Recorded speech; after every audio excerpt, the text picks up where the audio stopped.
Alright, ladies and gentlemen, boys and girls, and everything in between.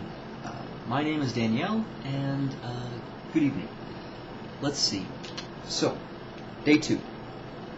Today I am going to practice again, trying to develop my voice. Like we said before, this is a very long process, so I'm going to make a fool of myself, and that's fine. So let's see, we had some questions. The video I'm using, in case you didn't hear, is CandiFLA. That's CandiFLA.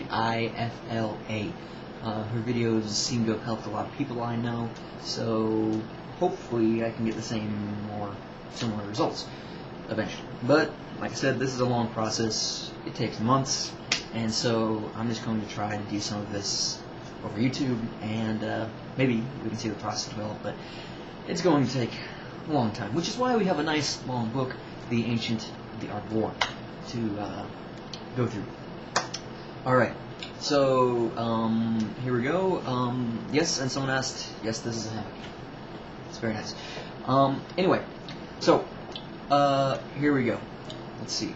Yesterday I just talked in falsetto. Today I'm going to try to attempt to bring it down a bit to like kind of the sort of a not whispery, but kind of still using upper throat, just practicing using less resonance or no resonance is my goal, because that's one of the main differences between male and female speech.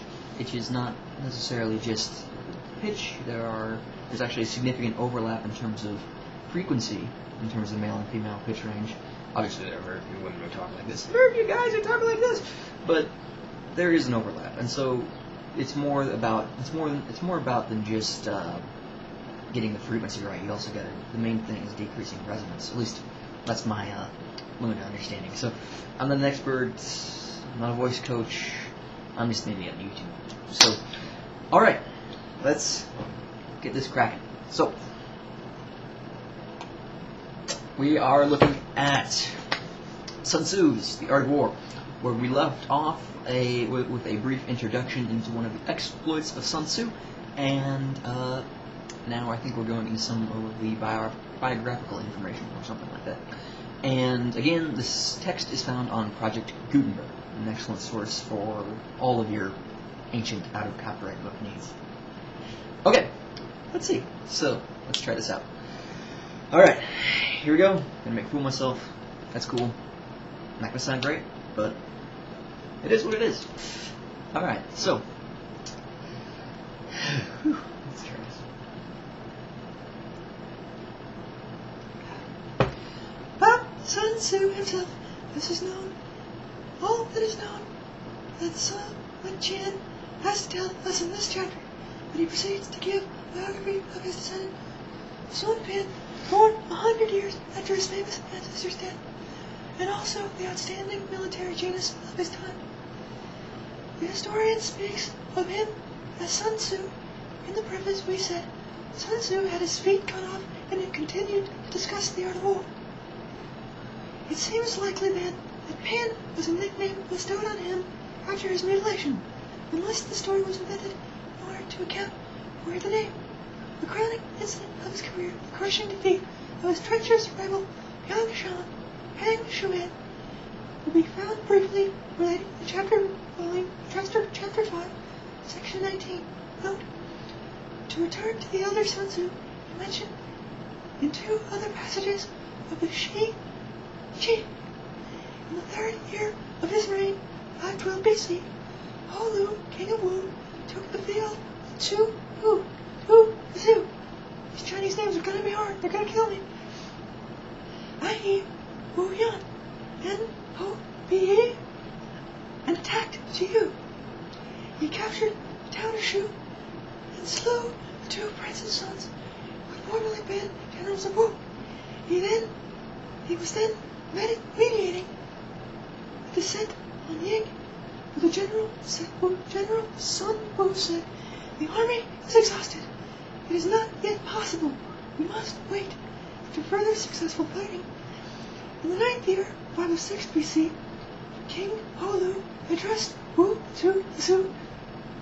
I'm really proud of these names. And Sun Wu said, Formerly, you declared it is not yet possible for us to enter Ying. Is the time ripe now? Two men replied. General Suchian is grasping and covetous, and the princes of Dan and Xian both have a grudge against him. If your majesty has resolved to make a grand attack, you must win over Tang and Sihai, and then you may succeed. Holu followed advice, beat Qian, 5 pitched battles, and marched into Ying. Interesting. A little history with our voice practice.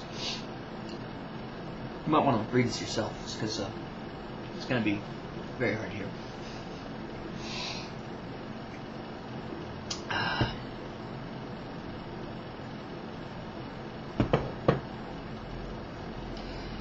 This is the latest date in which anything is related to Sun Wu. He does not appear to have survived his painter, who died from the effects of the wound in 496. In another chapter, there occurs this passage. From this time onward, a number of famous soldiers arose, one after the other. Ko Fan was employed by the Qin state, Wang Tzu in the series of Jia, and Sun Wu in the series of Wu. These men developed and threw light upon the principles of war. Alright. Okay, let's see if I can make it through this next paragraph. Like I said, I don't know how long these videos are going to be. If I can make it full 15 minutes, I'll do it, but my voice box is not developed enough to do this for long periods of time. This is just a matter of practice and a little bit every day. I'll get better. Alright. It hurts. Do what you gotta do. It is obvious that Su Maqian had at least had no doubt about the reality of Sun Tzu as a historical personage. And with one exception, we know his personally, he is by far the most important authority on the period in question. It will not be necessary, therefore, to say much of such a work as the Wu, Yu, Chun, Qiu, which is supposed to have been written by Zhao Ye of the 1st century AD. The attribution is somewhat doubtful. Even if it were otherwise, this account would be of little value, based as it is on Qi, and expanded with romantic details. The story of Sun Tzu will be found for what it is worth in Chapter 2. The only new points that is worth noting are 1. Sun Tzu was first recommended to Holu by Wu Su.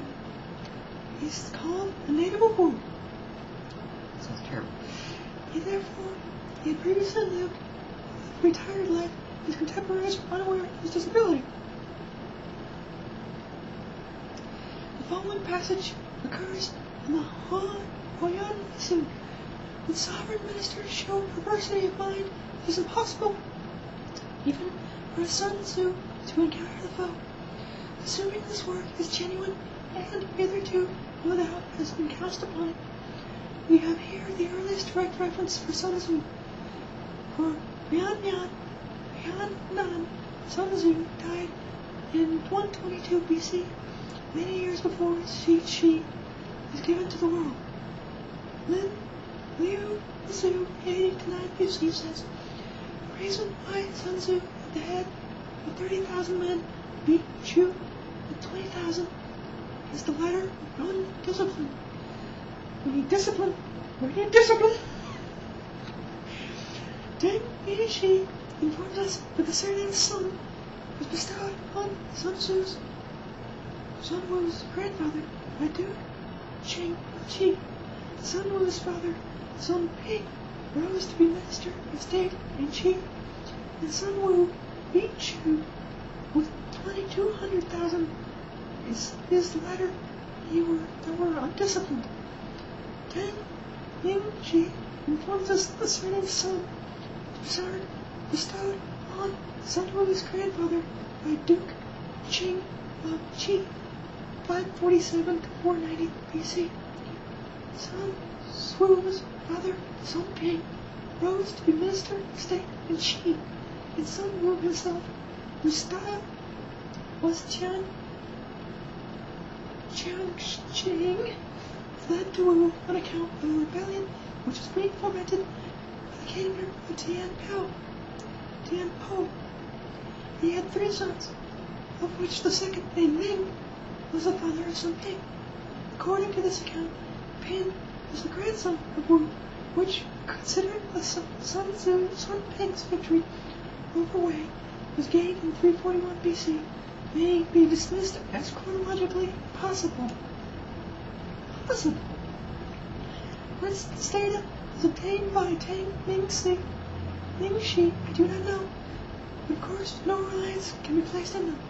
An interesting document which has survived from the close of the Han period is the short preface written by the great Xiao Wu Ti for his edition of Sun Tzu. We shall give it in full. And that will have to wait till tomorrow, because that is significantly harder than doing the falsetto. I can do the falsetto for a great deal of time, but this, where I'm trying to constrict the voice, which if you watch CandiFLA's videos, you can see is her second step, that is significantly harder. So this is going to be a long, hard road, and hopefully won't get bored, or you can just pop in, watch one video here and there, or if you have no time or nothing to do with your time and no life, you can sit and watch every one of them as I'm making them. But otherwise, I'll try to make them entertaining in what little stupid ways I can, like this thing. But anyway, I'm Danielle. This is my second video, and good night, and good luck.